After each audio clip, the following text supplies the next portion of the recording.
है, आज हम इसमें आगे करेंगे।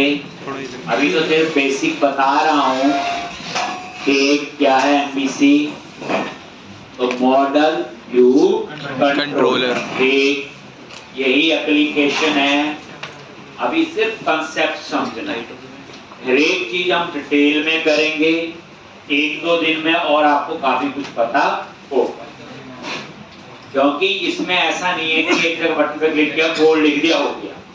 पहले इसका पूरा आर्किटेक्चर ढंग से समझना पड़ेगा, फिर हम कोडिंग कर पाएंगे। अब मैं बता रहा हूं, इसमें मॉडल होता, व्यू होता, कंट्रोलर फोल्डर होता है। अब ये एमबीसी जावा में होगा, उसमें भी ऐसे ही होगा। पाइथन में होगा तो उसमें भी ऐसे ही होगा। पीएचपी में होगा तो उसमें भी ऐसे ही होगा। तो हम लोगों ने कल थोड़ा सा शुरू किया था, तो ये सारी कहानी बताई। आपने देखा कैसे रन करते हैं हम लोग।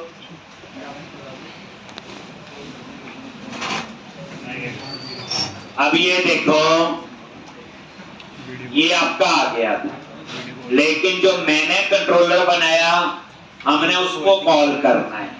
तो यूआरएल में क्या लिखोगे, जल्दी बोलो, slash controller name employee slash action name. यानी यहाँ पे यूआरएल में आपको कंट्रोलर का नेम देना है और एक्शन का नेम।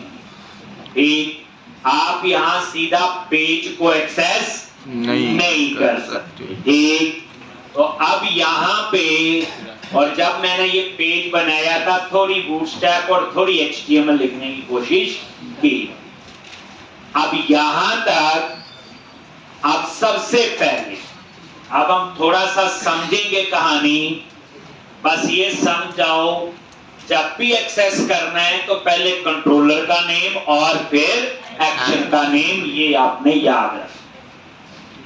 अब यहां पे ये सारा डिजाइन कहां से आ रहा है, हमारे लिए तो जादू लग रहा है। तो ये कहां से आ रहा है, पहले हम इसकी है। मैं हमेशा पहले थोड़ी सी बैकग्राउंड बनाता हूं, डिटेल में हम 2-4 दिन में पहुंचेंगे। सबसे पहले व्यूज फोल्डर पे गए और उसके अंदर एक शेयर नाम से फोल्डर, व्यूज के अंदर शेयर, और शेयर के अंदर आपका लेआउट। ठीक, अब ये जो लेआउट फोल्डर है आपका, व्यू के अंदर शेयर और शेयर के अंदर आपका लेआउट। अब यहां पे जो अंडरस्कोर लेआउट फोल्डर है, इसको आप थोड़ा सा देखो। जितना बताऊं उतना ही देखोगे। पहले सबसे पहले ये देखो, जो ऊपर आपको मेन्यू नजर आ रहे थे, होम, अबाउट और कॉन्टैक्ट, ये देखो एक बार, ये आ रहा है ना, होम, अबाउट, कॉन्टैक्ट। ये नेविगेशन बार है। क्या बेसिकली ये नेविगेशन बार।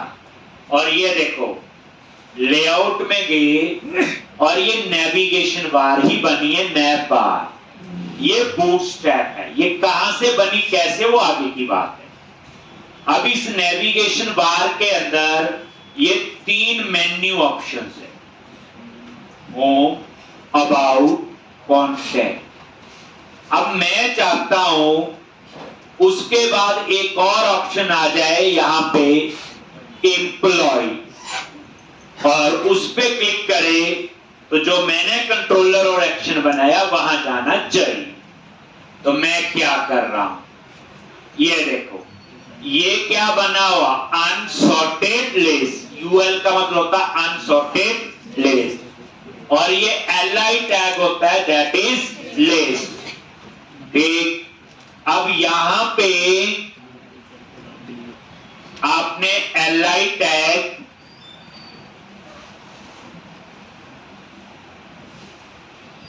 ठीक लगा दिया। एक और एलआई, ये बुलेट्स और नंबरिंग नहीं होती, अनसॉर्टेड लिस्ट और बुलेट्स और नंबरिंग, जो आप सिंपल MS वर्ड में, ये वही है। अब एक LI टैग और लगाया और उसके बीच में वही लिख रहा हूं जो ऊपर है। तो @ के साथ जब आप HTML लिखते हैं, इनको हम कहते हैं HTML हेल्पर। क्या यूज होते हैं? HTML helper. कौन सा हेल्पर यूज हो रहा है? Action link.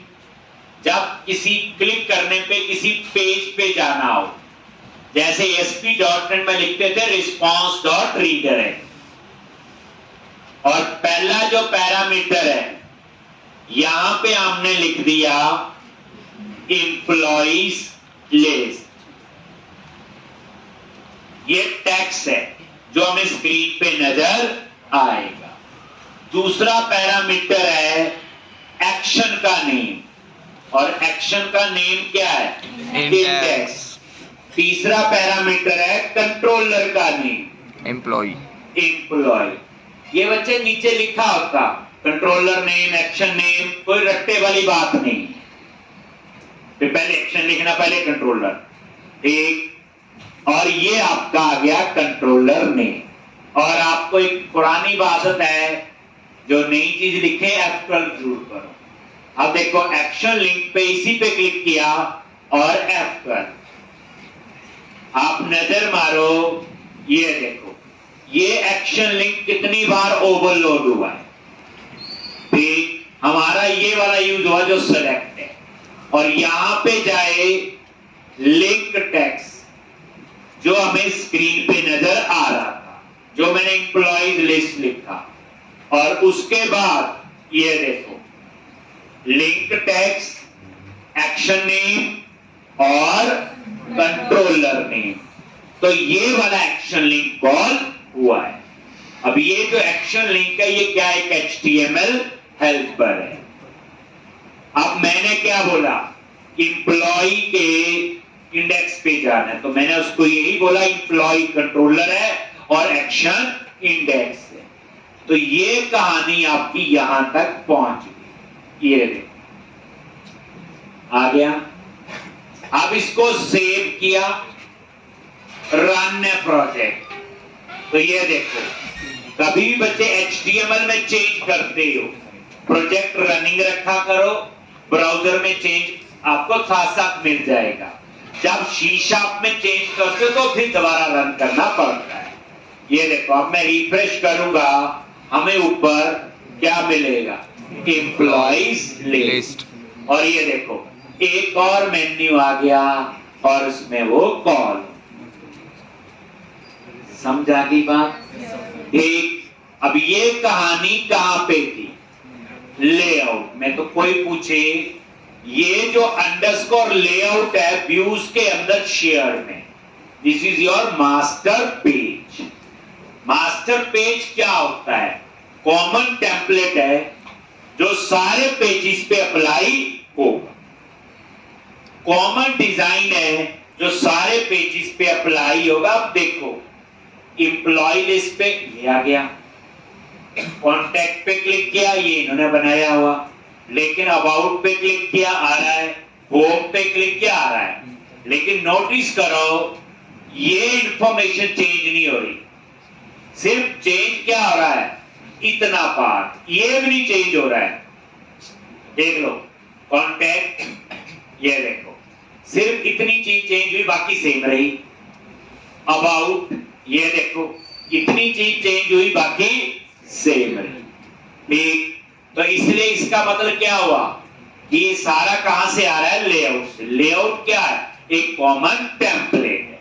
जैसे मैं सिंपल एग्जांपल दूं आपको, जैसे हम लोग सिंपल किसी सोसाइटी में कोई फ्लैट देखते हैं, तो उन्होंने क्या किया होता है? डिजाइन बनाया होता सैंपल फ्लैट का, भी ऐसे बनेंगे सारे। ठीक, तो वो सारा डिजाइन जो है आउटर वाला तो कॉमन रहता, अंदर जो है कोई कलर स्कीम आगे पीछे कर सकते हो, ऐसा होता है। कोई अपने हिसाब से फर्नीचर आगे पीछे कर सकता है, लेकिन जो बेसिक स्ट्रक्चर है वो ऐसा ही है।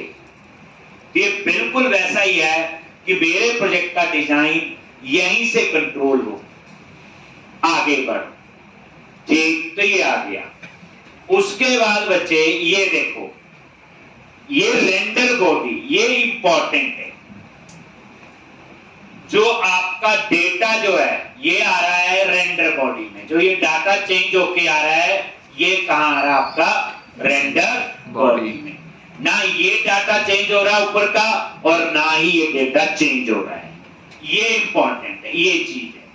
ठीक, ये रेंडर बॉडी पहली बात एक लेआउट में एक ही होगा, एक से ज्यादा नहीं हो सकता। मतलब ये हुआ बच्चे, जो इसके ऊपर का कोड सेम, इसके नीचे का कोड सेम।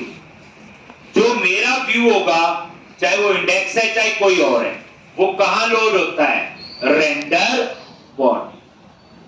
मतलब ये ना डिजाइन फिक्स हो गया ऊपर और नीचे का, बस बीच में हमने इंफॉर्मेशन देनी, यही हुआ इसका मतलब। डिजाइन फिक्स हो गया कि हेडर ऐसा होगा, फुटर नीचे ऐसा है, बीच में चेंज होगी, तो जहां चेंज होगी वो क्या आपकी रेंडर। एक आपको मैं दिखाता हूं, देखो इसके ऊपर मैंने वैसे ही H2 लिख दिया,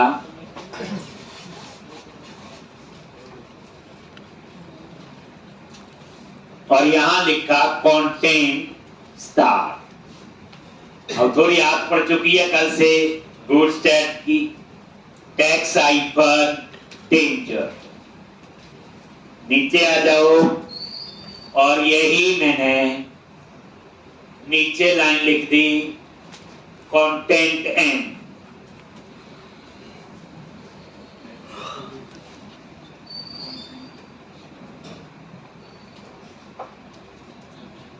कंटेंट एंड,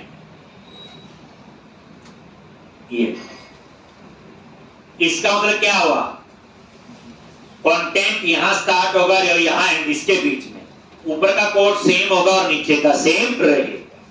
ये देखो अभी वेरीफाई हो जाएगा।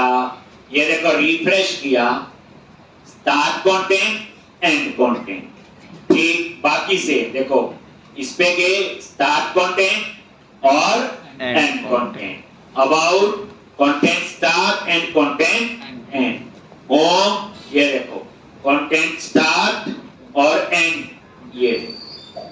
तो इस तरह से इसका मतलब क्या हुआ, ठीक। बाकी सारा चेंज, ये चेंज हो रहा, बाकी फिक्स है। मतलब ये हो गया हेडर फिक्स, नीचे का कोड फिक्स, बस जो डेटा चेंज होगा वो कहां होगा, @रेंडर बॉडी। समझा गई।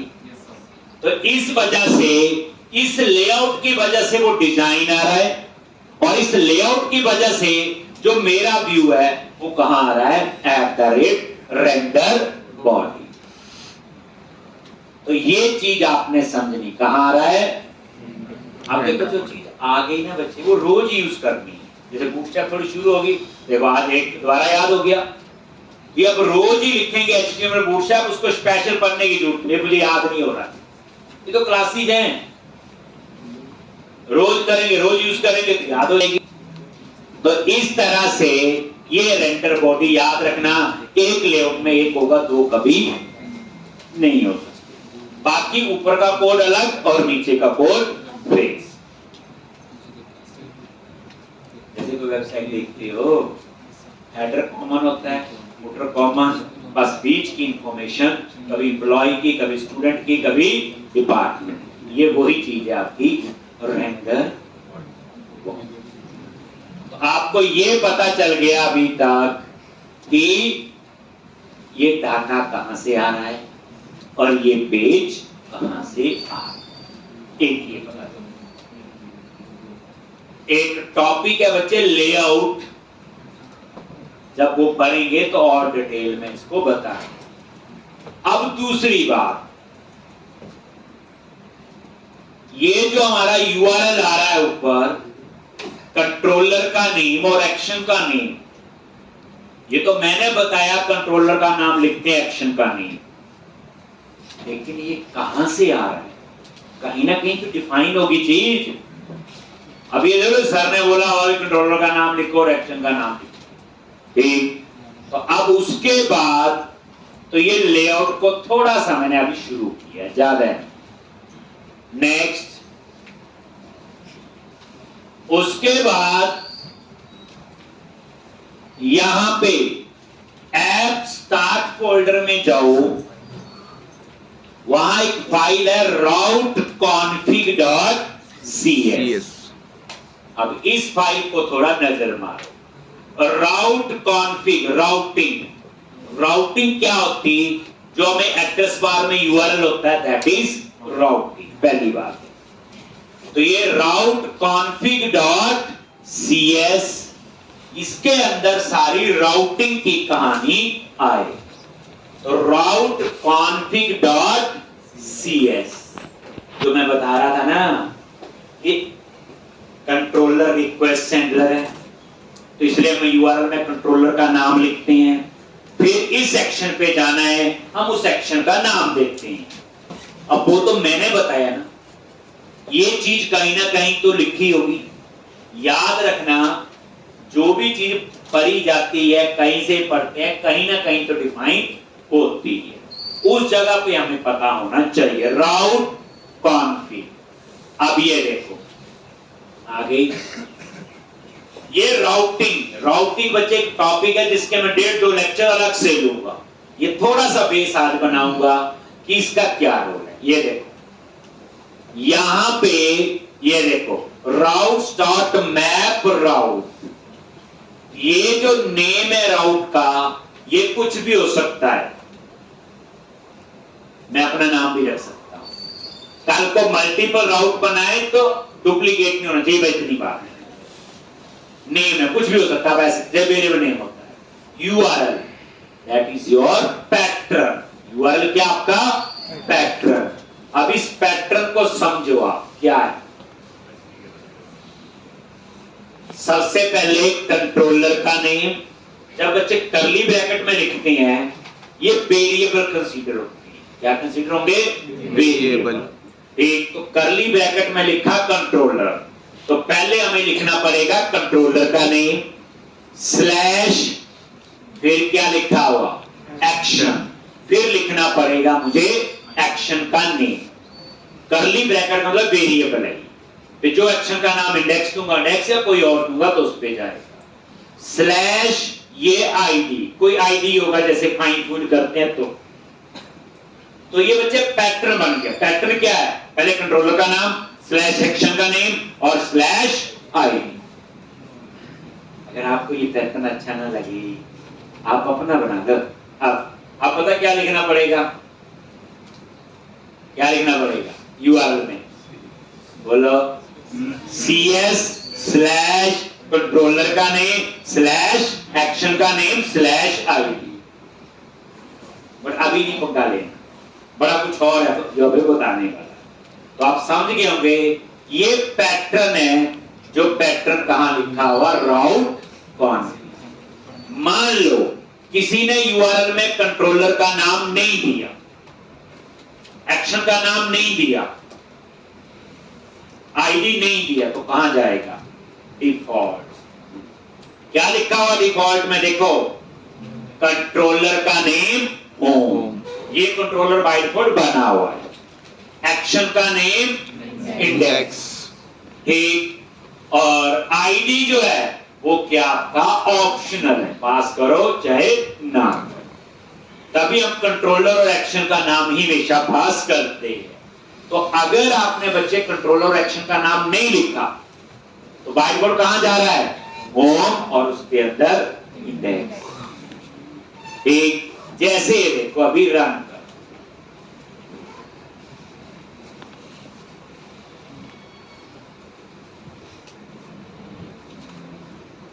देखो यूआरएल में देखता हूं, कॉपी किया यूआरएल, मैं यही ऊपर वैसे लिख रहा हूं समझाने के लिए। यहां देखते हैं, कमेंट बना लिख दिया, ये यूआरएल आ रहा है। अब मैं क्या करूंगा? यहां पे स्लैश, मैंने कुछ नहीं लिखा, ऐसे आया था ना यूआरएल, जो वहां से ब्राउज़र से मैंने ये यूआरएल कॉपी किया, नहीं लिखा हुआ, तो ये क्या ओपन हुआ? होम कंट्रोलर का इंडेक्स एक्शन। ये देखो होम कंट्रोलर का इंडेक्स एक्शन यहां चला गया ना डिफॉल्ट पे। अगर आप यहां लिख दो एम्प्लॉय स्लैश एक्शन का नेम इंडेक्स, तो ये क्या करेगा, कंट्रोलर का नाम एम्प्लॉय बन जाएगा, एक्शन का नेम इंडेक्स, और उसके बाद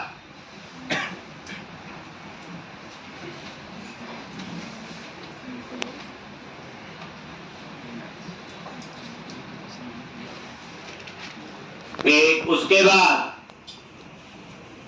तो फिर वो यहां नहीं जाएगा। जैसे हम लोग ASP.NET में स्टार्टअप पेज नहीं बना देते थे राइट क्लिक करके कि रन करे तो सबसे पहले कौन सा, तो ये वही बात होगी, जब रन करो तो वो कहां जाएगा, होम और उसके इंडेक्स। ये देखो भाई मैंने क्या किया, आ गया। अब मैं यहां पे लिखूंगा स्लैश एम्प्लॉय स्लैश इंडेक्स, आ गया। तो अब इस केस में क्या हुआ, यहीं पे कंट्रोलर का नेम आ गया एम्प्लॉय और एक्शन का नेम आ गया। आप चाहते हो नहीं, जब रन हो तो सबसे पहले कहां जाए, एम्प्लॉय और एम्प्लॉय के इंडेक्स, एक एक्शन जो है वो। अब क्या होगा देख लो, रन करके जैसे रन किया, अब यूआरएल में कुछ भी ना लिखो, देखना कहां जाता है, यूआरएल वही आ रहा है जो बेस यूआरएल है, कहां गया इस बार, अब होम पे ही जा रहा है, जो हमने बनाया उस पे जा। तो पूरी बात आप लोग यहां समझोगे। अभी आप होम ही रहने दो जैसा है, बट सिर्फ समझाना था कि यहां पे इन्होंने बताया हुआ कंट्रोलर का नेम और एक्शन का नेम। चलिए आगे। चल अब आपको मैं बताने जा रहा हूं, जैसे ही एप्लीकेशन रन हुई कब कब कहां गई, जिसे साइकिल कहते हैं। अभी हमें कुछ भी नहीं पता, बीच में लेआउट में चले गए, बीच में राउट कॉन्फ़िग में चली गई है, ठीक। तो अब मैं वो चीज बताने जा रहा हूं कि कैसे ये एप्लीकेशन रन हो रही और क्या स्टेप्स फॉलो कर रहे हैं। तो 8-10 स्टेप्स होंगे, ध्यान से एक समझेंगे। जैसे मेरा प्रोजेक्ट रन हुआ, पूरी बात समझेंगे, तो सबसे पहले वो कहां जाता है, कहां जाएगा, global.asx फाइल, ये फाइल है global.asx, global.asx फाइल में जाएगा, फिर ग्लोबल उसका नाम है और एक्सटेंशन है .asax बनी हुई है। पहली बात, ये फाइल पूरे प्रोजेक्ट में एक हो, global.asax, और to manage application and session level events, to manage application and session, SESSION, ये आगे बताऊंगा सेशन क्या होते हैं और application, to manage application and session level events. देखो बच्चे, ये सब C++ पढ़ते हैं, हर एक एप्लीकेशन में एक एंट्री पॉइंट होता नहीं होता, कि जब प्रोजेक्ट रन होता तो सबसे पहले कहां जाता है, तो वहां मेन फंक्शन पे जाता है। हर एक लैंग्वेज का अपना अपना एक एंट्री पॉइंट है। तो अब यहां पे भी वही चीज बताने जा रहा हूं कि इस एप्लीकेशन के अंदर घुसने के लिए, इसके अंदर जाने के लिए, तो सबसे पहले जाएगा global.asx, आ गया यहां पे, और सबसे पहले नाम क्या आ रहा है, एप्लीकेशन अंडरस्कोर स्टार्ट। तो नाम से पता चल गया गाड़ी स्टार्ट होगी, तो यहां से शुरू हुआ है। जैसे हम रन कर रहे हैं ना फाइल करके, तो सबसे पहले वो जाएगा एप्लीकेशन स्टार्ट में, उसके बाद वो जा रहा है राउट कॉन्फ़िग में, ये तीसरे नंबर की लाइन जिसको मैं अभी बताया। तो जैसे ही प्रोजेक्ट रन होगा, सबसे पहले कहां जाएगा, ग्लोबल डॉट ASCX, उसके अंदर एप्लीकेशन स्टार्ट। अब यहां से कहां जाएगा, राउट कॉन्फ़िग। ये राउट कॉन्फ़िग कहां बनी है, बोलो, F स्टार्ट और उसके अंदर राउट कॉन्फ़िग। ये देखो अभी बताई, जैसे वो राउट कॉन्फ़िग पे आएगा तो यहां पे आपने बताया होगा कौन सा कंट्रोलर और कौन सा एक्शन। देन यहां से कहां जाएगा, उस एप्रोप्रिएट कंट्रोलर पे। मान लो मैंने एम्प्लॉय लिखा यहां, और तो उसके बाद कंट्रोलर फोल्डर में जाएगा और एम्प्लॉय कंट्रोलर, और जैसे एम्प्लॉय कंट्रोलर पे पहुंचेगा तो यहां पे किस सेक्शन पे जाएगा, इंडेक्स, और इंडेक्स सेक्शन के बाद कहां जाएगा, अभी रुको पहले इतना समझो,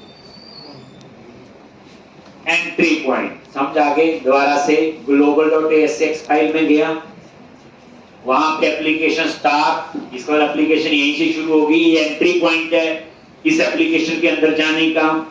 ये पढ़ना है, जावा पढ़ते हो वहां ही पढ़ो, पाइथन पढ़ते हो कहां एंट्री पॉइंट है, ये उड़ के नहीं जा सकते, ये याद है, आप यहां चले गए, नेक्स्ट टाइम रन किया नहीं।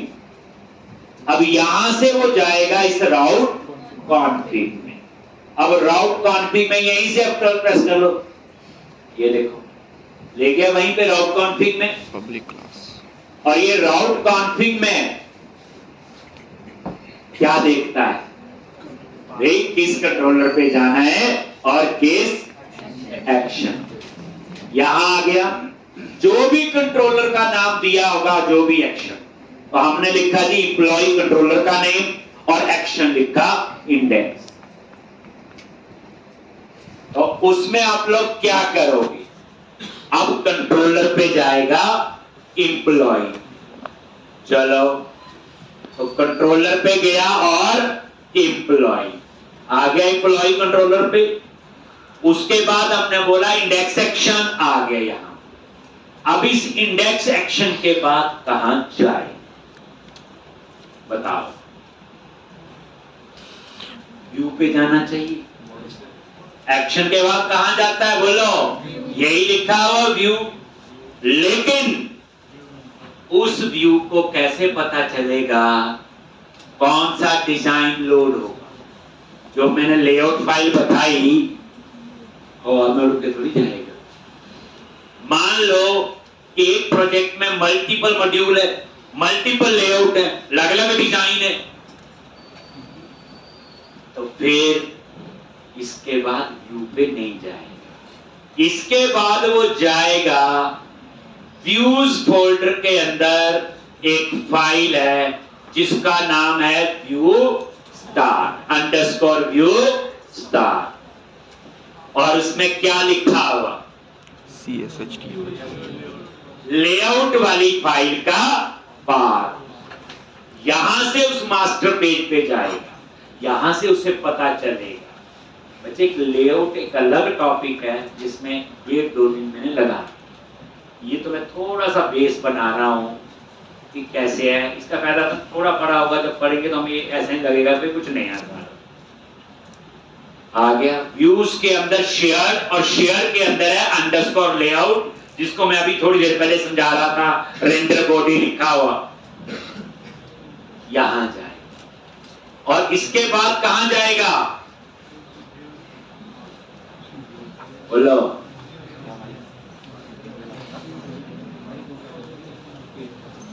के बाद कहां जाएगा,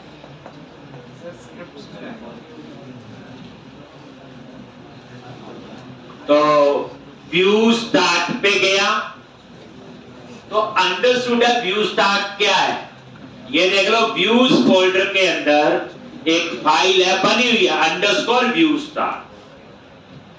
वहां पे क्या लिखा हुआ, लेआउट का पाथ, और यहां से कहां जाएगा, इस लेआउट, तो वो शेयर के अंदर ही है अंडरस्कोर लेआउट। और जैसे अंडरस्कोर लेआउट पे आएगा, ये देखो, तो तो यहां पे ये क्या कॉल करेगा, डिजाइन तो लोड हो गया, फिर रेंडर बॉडी में क्या आ जाएगा, आपका व्यू जो हमने बनाया हुआ एम्प्लॉय के अंदर इंडेक्स। फिर दोबारा से सारे steps, first step global.asax, second step route config, third step appropriate controller, fourth step view start, fifth step underscore layout और last step index। इतने रास्ते से घूमना पड़ेगा।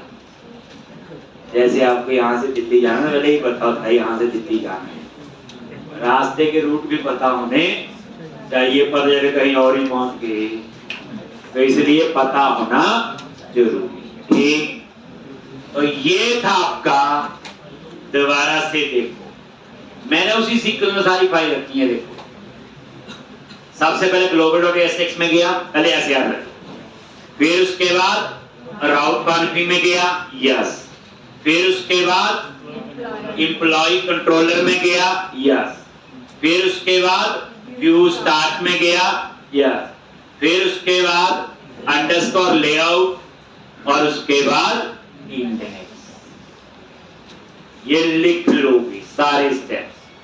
फिर धीरे धीरे हमें पता क्या होगा कि एप्लीकेशन स्टार्ट के बाद राउट कॉन्फिग किया तो क्यों किया, तो वहां बोलेंगे इसलिए गया है, वहां सारी राउटिंग है, फिर कहां जाना है, किस कंट्रोलर पे जाना है, किस सेक्शन पे जाना है, वो कौन बताएगा, राउट कॉन्फिग। राउट कॉन्फिग ने हमें बता दिया कि आपका ये देखो, इस पे गया, फिर आया राउट। राउट कॉन्फिग क्या करेगा, ये कंट्रोलर और ये एक्शन, यहीं से तो रास्ता मिलेगा, चंडीगढ़ से दिल्ली जाना है या कहीं और जाना है, ये रास्ता यहां मिलेगा। तो यहां से मिल गया जी कंट्रोलर एम्प्लॉय एक्शन इंडेक्स, तो इसके बाद एम्प्लॉय कंट्रोलर पे चला गया जी, और उसके बाद हम बोलते हैं जी कंट्रोलर पे पहुंच गए, फिर हम जाते थे उस एक्शन पे, लेकिन एक्शन से पहले डिजाइन पता होना चाहिए, तो एक्शन पे तभी जाएगा, पहले व्यू स्टार्ट में जाएगा, और व्यू स्टार्ट में क्या है, लेआउट वाली फाइल का बात है कि इस प्रोजेक्ट का मास्टर पेज ये है, फिर उसके बाद जाएगा इस लेआउट पे, और उसके बाद लास्ट स्टेप में ये जो रेंडर बॉडी है, यहां पे आपका ये लोड हो जाए। ये ब्राउज़र में एक्शन नेम और कंट्रोलर नेम स्मॉल अल्फाबेट्स में होने चाहिए। यूआरएल में यूआरएल केस सेंसिटिव नहीं होता, जैसे मर्जी लिखो। और रिटर्न व्यू में कंट्रोलर नेम होना चाहिए। रिटर्न व्यू के अंदर कंट्रोलर नेम आएगा सर। रिटर्न व्यू में कंट्रोलर नेम आएगा सर। नहीं बच्चे, रिटर्न व्यू में जो आता है, ये देखो, ये बच्चे मॉडल का नाम है, व्यू को क्या डाटा पास करना है, ये है बच्चे एम्प्लॉई क्लास का ऑब्जेक्ट। व्यू को तो डाटा भेजेंगे ना, यही तो बताया, रिक्वेस्ट कंट्रोलर के पास जाएगी, कंट्रोलर क्या करेगा, मॉडल से इंफॉर्मेशन उठाएगा और व्यू को पास कर देगा। तो ये तो वही तो लिखा है, मॉडल क्लास का ऑब्जेक्ट इंफॉर्मेशन और इसको पास कर दिया व्यू। तो स्टेप्स याद रखो, पहले global.asax, route config, employee controller, view start, layout और इंडेक्स। इसमें कुछ खा नहीं सकता, अब नहीं मैं आगे पीछे कर दूं, ठीक कर दोगे फिर नहीं चलेगा। तो अब आपका आगे, वैसे डरना नहीं, कल भी करना यही, ठीक। तो अभी तक मैंने आपको क्या बताया, इस एप्लीकेशन में क्या पता चला, प्रोजेक्ट कैसे बनाते हैं एमबीसी में, थोड़ा सा फोल्डर स्ट्रक्चर पता चल गया, प्रोजेक्ट कैसे रन करते हैं पता चल गया, मॉडल व्यू कंट्रोलर कैसे वर्क करता पता चल गया, और ये जो एप्लीकेशन रन हो रही ये कैसे वर्क कर रही वो भी आपको पता चल गया। ठीक, तो इसमें मैंने इतना ही करवाना। अब हम आगे शुरू करेंगे, इसमें डाटाबेस भी यूज होगा, क्योंकि आपको पता है प्रोजेक्ट में डाटाबेस हैंडलिंग।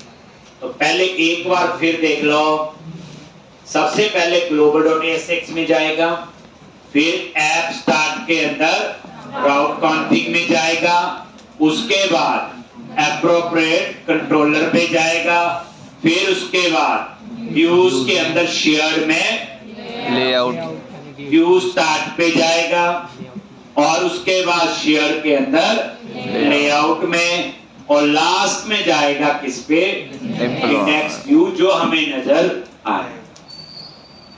ठीक, तो अब हम लोग नया प्रोजेक्ट बनाएंगे, उसमें डाटाबेस यूज करेंगे। ठीक, तो यहाँ डाटाबेस की कहानी नहीं है, जो हमने पढ़ी वो आजकल थोड़ी कम यूज होती। यहाँ पे हमने पढ़ी डाटाबेस फर्स्ट अप्रोच, यहाँ यूज होगी आपकी कोड फर्स्ट। तो अब आप यहाँ पे आगे, तो यहाँ पे हम लोग यूज करने वाले हैं नया कंसेप्ट एंटिटी फ्रेमवर्क। अभी हमने जो पढ़ा पीछे दैट इज ADO.NET। डेटा को एक्सेस करने की अलग अलग टेक्निक्स हैं, जो आप ASP.NET में पढ़ के आए हैं, save update lead, that is ADO.NET। क्या था?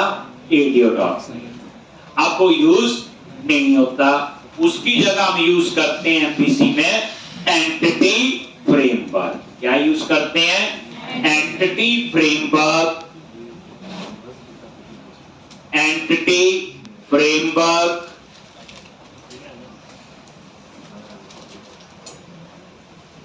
ये है।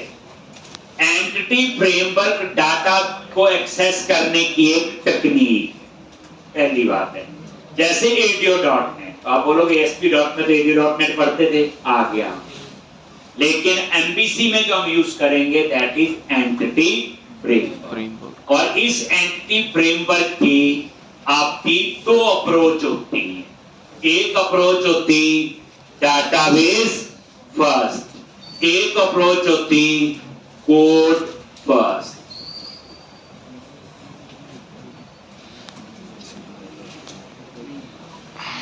क्या फर्क होता दोनों में?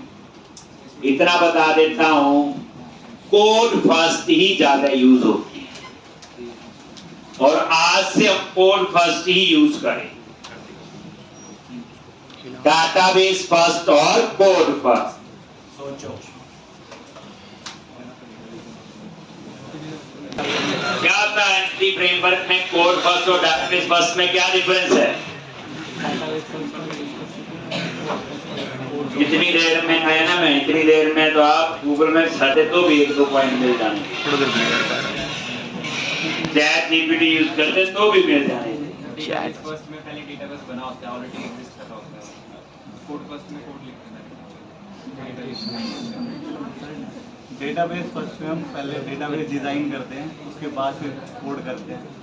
कोड फर्स्ट में सर पहले कोड में क्लासेस डिजाइन करते हैं जिनके अकॉर्डिंग डेटाबेस बनता है। तो याद रखना, डाटाबेस फर्स्ट अप्रोच तो हमें आती है। जैसे हम माइक्रोसॉफ्ट SQL सर्वर में जाके क्या करते थे? डाटाबेस बनाते थे, टेबल बनाते थे, स्टोर प्रोसीजर बनाते थे, उसके बाद उस डाटाबेस को यूज करते थे, दैट इज डाटाबेस फर्स्ट। और कोड फर्स्ट में क्या होता है? कोडिंग से ही डाटाबेस बनेगा, सिंपल बात। कैसे? कोडिंग से। अब ये मीनिंग तो आपको पढ़ के पता चल रहा है इतना, ये डिफरेंस थोड़ी हुआ, ये डिफरेंस थोड़ी हुआ। ये तो कोडिंग से डाटाबेस बनेगा और डाटाबेस पहले, इसमें क्या फायदा? तो याद रखना, डाटाबेस फर्स्ट में पहले डाटाबेस बना होता है। मान लो आपने प्रोजेक्ट बनाया, आपने डाटाबेस फर्स्ट अप्रोच यूज की, और डाटाबेस यूज कर लिया माइक्रोसॉफ्ट एसक्यूएल सर्वर। प्रोजेक्ट बन गया। अब वो प्रोजेक्ट आपको लाइव करना है, तो एक सर्वर पे डाला प्रोजेक्ट, वहां माइक्रोसॉफ्ट एसक्यूएल सर्वर था। क्लाइंट कहता है कि अब मैंने इसमें ना ओरेकल डाटाबेस यूज करना है, तो क्या करोगे? सिर्फ डाटाबेस चेंज करने से काम नहीं चलेगा। जैसे कई बार क्या होता है ना, बच्चे प्रोडक्ट बनाते हैं, एक प्रोडक्ट बनाया, अब अलग अलग क्लाइंट को हम बेच रहे हैं। अब मैंने प्रोडक्ट बनाया, एक डाटाबेस यूज कर लिया माइक्रोसॉफ्ट एसक्यूएल सर्वर। अब किसी क्लाइंट के पास ओरेकल है, किसी के पास माइस्क्यूएल है, किसी के पास कोई और है।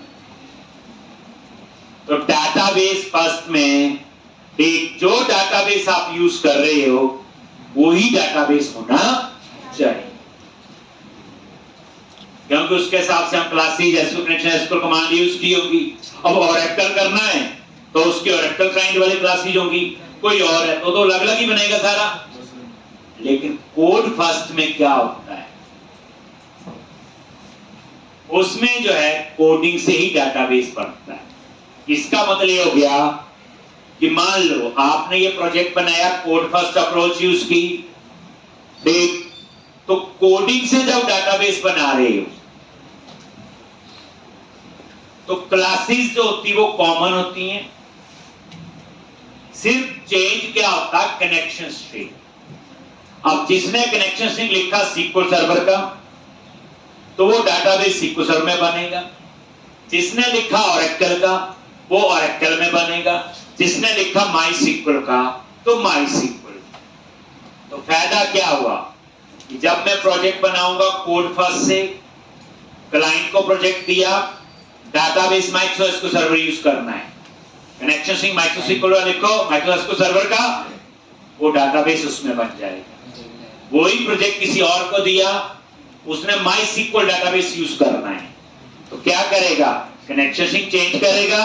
तभी तो हम एक जगह लिखते हैं, कहां, web.config फाइल में कनेक्शन स्ट्रिंग चेंज करेगा और वो माइस्क्यूएल में बना देगा डाटाबेस। ठीक, ओरेकल है, कनेक्शन स्ट्रिंग चेंज करेंगे, ओरेकल का लिखेंगे, हम गूगल से पूछ लेंगे ना ओरेकल कनेक्शन स्ट्रिंग क्या आता है, या किसी मिल जाता है, लिखोगे तो डाटाबेस ओरेकल। इसका मतलब ये हो गया कि आपकी डाटाबेस की डिपेंडेंसी नहीं है कोड फर्स्ट के अंदर, क्योंकि वहां कोडिंग से ही डाटाबेस बनता है। दैट्स व्हाई आजकल आपका सारा क्या यूज होता है, कोड। ठीक है, तो अब मैं पढ़ाने जा रहा हूं आपको क्या, पूरी बात पूरा बताओ क्या पढ़ाने। हाँ, याद रखना, ये नहीं बोलना एमबीसी में कोड फर्स्ट पढ़ रहे हैं तो बेइज्जती हो जाएगी मेरी भी और आपकी भी। हम पढ़ रहे हैं एंटिटी फ्रेमवर्क की कोड फर्स्ट अप्रोच। अब इस एंटिटी फ्रेमवर्क को चाहे एमबीसी में यूज करो या नॉन एमबीसी में, वो तो बात की बात है। ठीक, तो अब आप लोग डाटाबेस हैंडलिंग सीखोगे, तो वही अब इसमें कुछ नई चीजें सीखेंगे। तो क्रिएट अ न्यू प्रोजेक्ट और ASP.NET वेब एप्लीकेशन। तो आपको थोड़ा राउटिंग पता चली, थोड़ा सा लेआउट पता चला, एप्लीकेशन का पूरा साइकिल पता चला, global.asx, route config, controller, view start, layout और इंडेक्स। देन नेक्स्ट, और इसका नेम दे दिया underscore MVC underscore code first underscore 105। Code first use करना है मैंने। ठीक, ब्राउज करके कहां सेव करना है, तो डी ड्राइव में गए, ASP.NET MVC फोल्डर बनाया हुआ मैंने, ऐसा आप बना सकते हैं। देन सिलेक्ट और क्लिक ऑन क्रिएट। यहां चूज करोगे MVC, then click on create. Practice शुरू कर देनी है। अब क्रिएट पे क्लिक करो।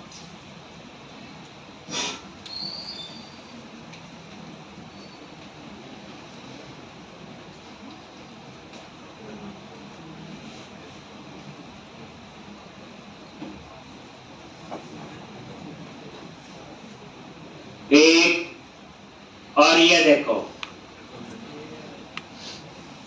आगे जी। तो सबसे पहला काम है एक पैकेज इंस्टॉल करना है एंटिटी फ्रेमवर्क।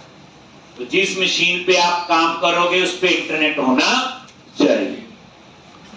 जैसे ये देखो पैकेजेस और कॉन्फ़िग फाइल बताई थी कल, ये देखो आ गया। कई पैकेज हैं लेकिन यहां एंटिटी फ्रेमवर्क कहीं नजर नहीं आ रहा है। और हम तो एंटिटी फ्रेमवर्क पढ़ेंगे तो उसके लिए हमारी मशीन पे एंटिटी फ्रेमवर्क पैकेज इंस्टॉल होना चाहिए। मशीन मतलब प्रोजेक्ट पे। तो कैसे इंस्टॉल करते हैं अपना पैकेज देख लो। टूल्स मेन्यू पे गए, नगद पैकेज मैनेजर, नगद पैकेज मैनेजर, और यहां पे ऑप्शन है मैनेज नगद पैकेजेस फॉर सॉल्यूशन।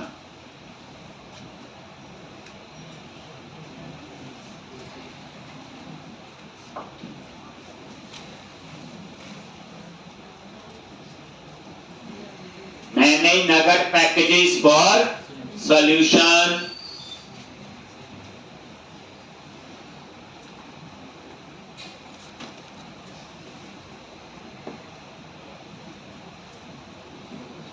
और यहां पे ब्राउज पे क्लिक करो और यहां एंटिटी ईएफ लिख दिया, एंटिटी फ्रेमवर्क। सर्च करेगा, ये ऑनलाइन इंटरनेट से सर्च करता है। और यहां कई पैकेज जैसे एंटिटी फ्रेमवर्क कोर है, वो हम तब करेंगे जब ASP.NET कोर। बट हमें चाहिए अभी ये देखो, ये मिल गया एंटिटी फ्रेमवर्क, लिखा हुआ एंटिटी फ्रेमवर्क। 282 MB। और ये अपना प्रोजेक्ट टिक कर दो, यहां पे कर दिया। और उसके बाद इंस्टॉल पे क्लिक करो तो ये पैकेज इंस्टॉल हो जाए। ये स्टेप्स लिखने हैं। कोड फर्स्ट से डाटाबेस कैसे बनाते हैं। तो फर्स्ट स्टेप क्या है, पैकेज इंस्टॉल करो। बस एंटिटी फ्रेमवर्क कैसे करना वो ना लिख लेना, वो तो लिख लिया होगा आपने। फर्स्ट स्टेप क्या है, एंटिटी फ्रेमवर्क पैकेज इंस्टॉल होना कैसे करना है वो आपने लिख लिया। इंस्टॉल पे क्लिक किया और यहां पे आई एक्सेप्ट तो कर ही लोगे और ये पैकेज आपका इंस्टॉल हो।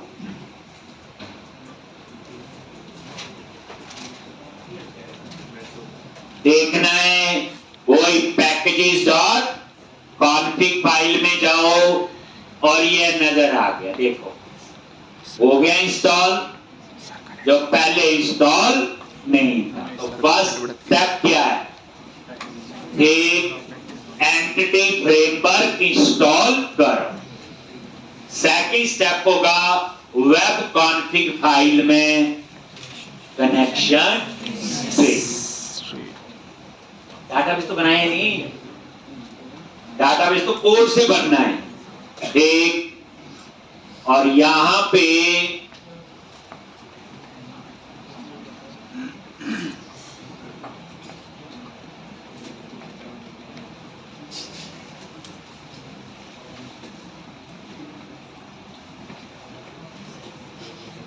एक तो वेब कॉन्फ़िग फाइल में गए, बताइए इस फाइल के बारे में। और यहां पे सिस्टम डॉट वेब के बाद एक और क्या लिखते हो, अब कहानी पुरानी है याद आ गई होगी, connection string. System dot web के बाद लिख लिया, क्या लिखना है? एड नेम सी कौन str चेंज कर दिया, नाम ही चेंज किया, कौन str, फिर कनेक्शन और उसके बाद कनेक्शन स्ट्रिंग, फिर सर्वर का नेम। हम तो माइक्रोसॉफ्ट को सर्वर यूज कर रहे, तो हम तो वो ही लिखेंगे, ओरेकल वाला ओरेकल का लिख देगा। तो हमारी मशीन पे क्या नेम है? dev/SQL Express, dev/SQL Express database. Database, और यहां पे डेटाबेस नहीं, जिस नाम से डेटाबेस बनाना है, अभी बनाया नहीं है, या बनेगा, तो मैं उसका नाम रख रहा हूं db code first underscore employee. तो एम्प्लॉय का बनाना है कोई कोड फर्स्ट से, और ये बैच टाइम दे दिया ताकि थोड़ा सा याद रहे। कुछ भी नाम रख लो, डाटाबेस ये बनना है, डाटाबेस डुप्लीकेट नहीं हो सकता। अगर सेम नाम का बना होगा तो एरर दे देगा, चेंज कर देंगे। अब इससे पहले क्या होता था? डाटाबेस पहले बना होता था, बस ये फर्क। सेमीकोलन, आगे क्या लिखते हैं? Integrated security integrated security security is is equal to true. Integrated security is equal to true. Window authentication को इनेबल करने के लिए लिख लिया। उसके बाद पहले हम इतना ही लिखते, पहले नहीं लिखते। इसमें कहां लिखा? ये माइक्रोसॉफ्ट एसक्यूएल सर्वर, तो उसके लिए प्रोवाइडर जो हमें पहले नहीं दे, और अगर ये SQL सर्वर है तो system dot data dot sequel client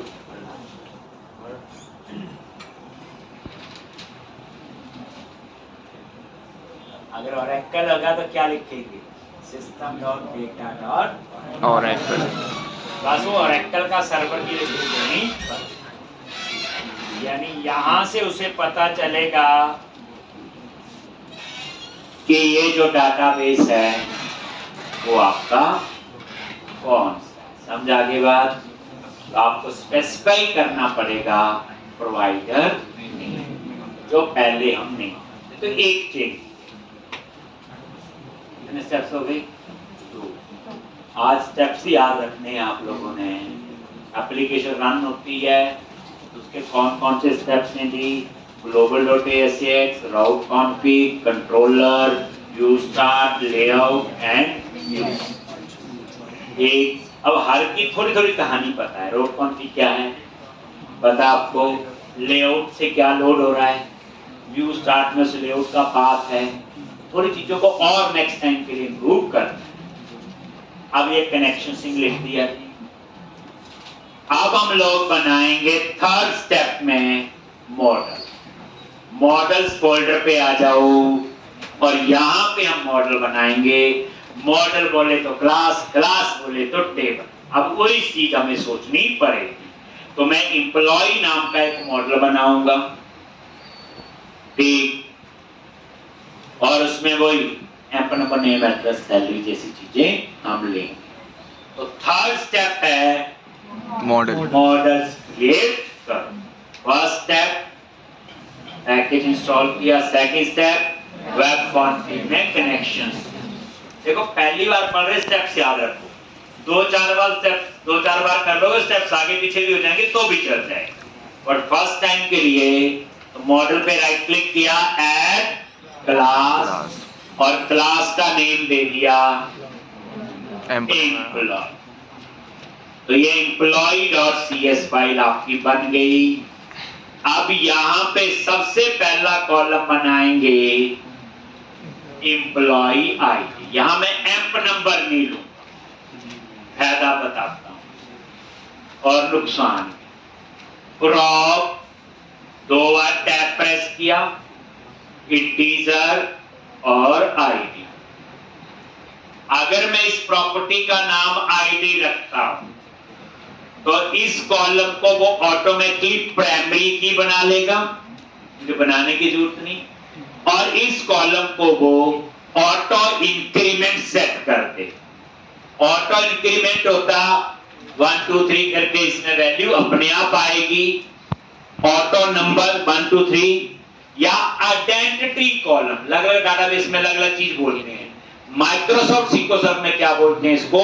identity column. तो इस कॉलम को आईडी को प्राइमरी की भी बना लेगा और उसे ऑटो इंक्रीमेंट भी कर लेगा। फायदा ही है, बट शर्त है कॉलम का नाम आईडी ही रखना है। नहीं जी आपको गुस्सा आ गया, मैं तो एम्प नंबर ही रखूंगा, लो तो लड़ना नहीं, लिख लोगे, पर इसको प्राइमरी की अपने आप नहीं बनाएगा। फिर उसके लिए आपको क्या करना पड़ेगा? ऊपर की लिखना पड़ेगा।